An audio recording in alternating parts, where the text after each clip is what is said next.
வணக்கம் நண்பர்களே, இன்றைக்கி வாங்க ஜெயாஸ் கிச்சனில் இளநீர் பாயாசம் எப்படி பண்ணலான்னு பார்க்கலாங்க.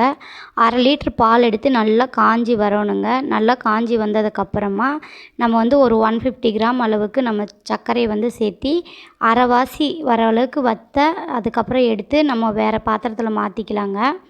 அந்த நல்லா ஆறி வந்ததுக்கப்புறமா வந்துட்டு நம்ம எடுத்து வச்சுருக்கிற அந்த இளநீரோடைய அந்த பல்ப் வந்து சேர்த்திக்கலாங்க. பல்ப்பு வந்துட்டு நல்லா ஆறுனதுக்கப்புறமா சேர்த்தோணுங்க.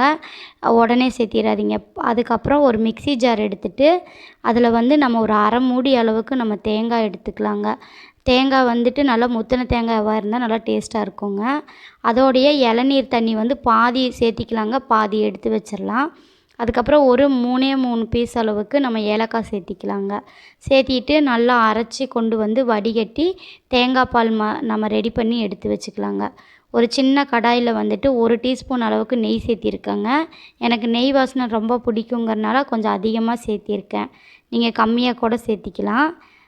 அதுக்கப்புறம் நெய் வந்து நல்லா வந்து காஞ்சி வந்ததுக்கப்புறமா இதில் நம்ம வந்து என்ன நட்ஸ் வேணால் சேர்த்திக்கலாங்க. பாதாம், முந்திரி, நம்மக்கிட்ட என்ன இருக்கோ ட்ரை ஃப்ரூட்ஸ் அது எல்லாமே சேர்த்திக்கலாம்.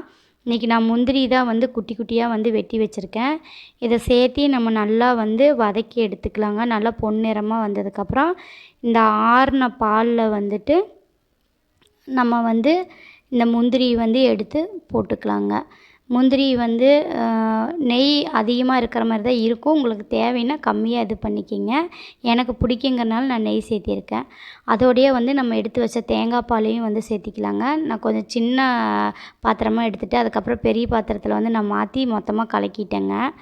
ஃபுல்லாக கலக்கி முடித்ததுக்கப்புறமா நம்ம வந்து ஃப்ரிட்ஜில் எடுத்து ஒரு 2 மணி நேரம் வச்சு நம்ம எடுத்து நம்ம குடித்தோம்னா அவ்வளோ டேஸ்ட்டாக இருக்குங்க. இந்த வெயிலுக்கு சூப்பராக இருக்குங்க இந்த இளநீர் பாயாசம்.